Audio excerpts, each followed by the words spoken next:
Well, Mr. Mark Zuckerberg declares Facebook is going to stand up for free expression and allow people to post what they want, but the CEO admits the new move will piss off a lot of people. You want to know my theory? Mark Zuckerberg doesn't care about free expression. He cares about who's going to win. And back when the left was putting pressure campaigns on them, and the media was as well, Zuckerberg said, we'll do what the establishment wants. We'll ban Milo Yiannopoulos and Laura Loomer and Paul Joseph Watson and Alex Jones. And now he's saying, well, you know what? Maybe we should just let him do it. And you know why I think he's saying it? I think it's become clear to everyone who's going to win and whose bad side you don't want to be on. And that would be Donald Trump. Facebook banned some of the most prominent Trump supporters. And now that Trump is still on track to win, I think Zuckerberg is hedging his bets, which is kind of funny. That's just my opinion. It may be that Zuckerberg realized it was bad for business to be overly censorious because people started leaving Facebook. Maybe he realized if you take away what makes the platform fun and exciting, no one wants to be on that platform.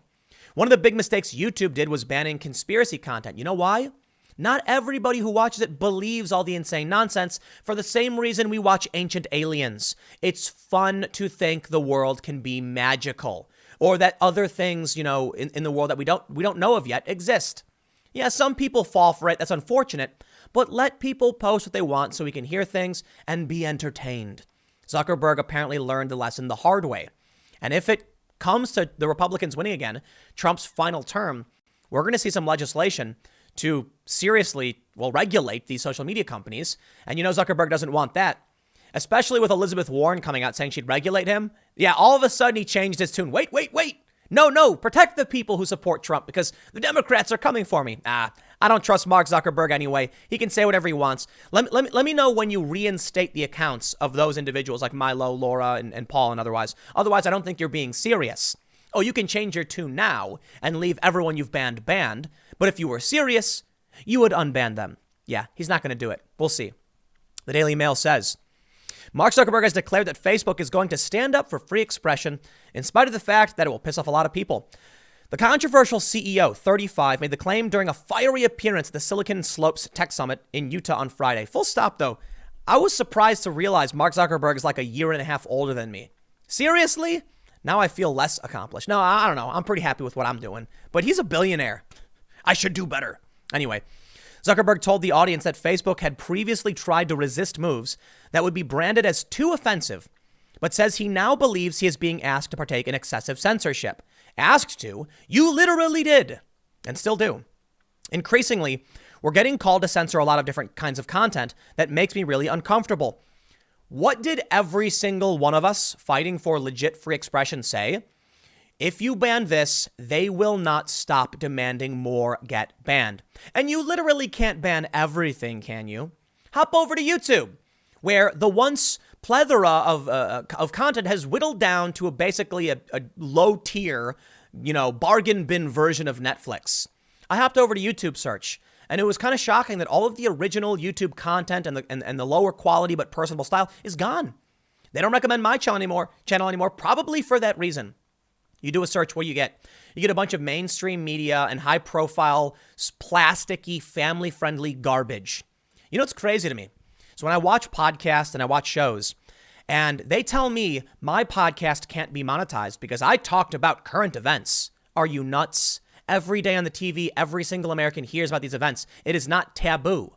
But YouTube is so scared in their boots, they're going to strip away monetization and they're going to ban people for talking about, I kid you not, news.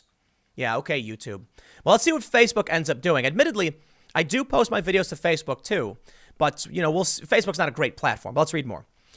They say the Facebook founder went on to bemoan. It kind of feels like the list of things that you're not allowed to say socially keeps on growing, and I'm not really okay with that. Thank you. Finally. Look, man, I'm not ready to take Mark Zuckerberg's word for it, but at least he's saying it. And I do try to give people the benefit of the doubt. So instead of attacking him or insulting him for doing the right thing or saying the right thing, I'm going to let him do it. I'm going to see what he has to offer. And if he does the right thing and protects expression, well, then, everybody deserves a second chance. All right. So let's see what you got, Mark. He then declared this new approach for expression. This is the new approach for expression. And I think it's going to piss off a lot of people. But frankly, the old approach was pissing off a lot of people, too. So let's try something different. Yes. As you ban people and then you have to ban more people, then eventually you've banned everyone from their platform. And I pointed this out. How can a social media platform exist when they're literally banning the thing that makes the social platform work? Twitter purged a ton of the most interesting people. Well, congratulations. You made your platform crazier and much more boring. Zuckerberg has been in the hot seat in recent months for refusing to ban political ads from Facebook, despite the fact fellow social media giant Twitter declared that they would stop sharing political advertisements. The tech guru also stated that Facebook will not fact-check political ads, resulting in a highly publicized showdown on Capitol Hill with Alexandria Ocasio-Cortez. Meanwhile, Zuckerberg's defiant appearance at the Utah Tech Summit came after Facebook disappointed Wall Street's expectations of fourth quarter growth earlier this week. The results revealed on Wednesday raised concerns that Facebook's days of astronomical growth were firmly in the rearview mirror, and shares of the world's biggest social network dropped 7.2% in extended trading. And what could bring back content to Facebook? Why? Reinstating those you banned previously, that'll bring the numbers back up. Bring back those audiences you've chased away. Well, that'll bring numbers up. Maybe you shouldn't have chased them away in the first place. And if you did, if you didn't do that, maybe your stock wouldn't have fallen. Facebook reported its slowest ever revenue growth for the fourth quarter at 25%. I'll also say, look, man, at a certain point, Facebook saturates the market. How much money can they really, really make? You can't keep growing forever. There is a plateau that everyone will reach simply on the basic fact that there's only so many people spending money in the world. Unless Facebook starts, I don't know, making their own currency or something. Elsewhere on Wednesday, the company pledged better protections for Facebook's users after the social media giant agreed to pay a $550 million settlement Wednesday over a lawsuit that claimed it illegally collected millions of users' biometric data without their consent. Facebook did not admit wrongdoing in agreeing to the settlement, which requires court approval. Zuckerberg has promised Facebook users privacy upgrades in light of the outcome of the suit, as the founder seeks to address the ongoing privacy concerns that have dogged the social media company. Well, there's one more story on the other side, and I find it quite hilarious. He's wrong. Facebook hits back at George Soros after billionaire claimed the social media giant has a special relationship with Trump. No, he doesn't. He banned a bunch of Trump's most prominent supporters. He's certainly negotiating with conservatives and other, personalities in the Trump administration, and I believe the president himself.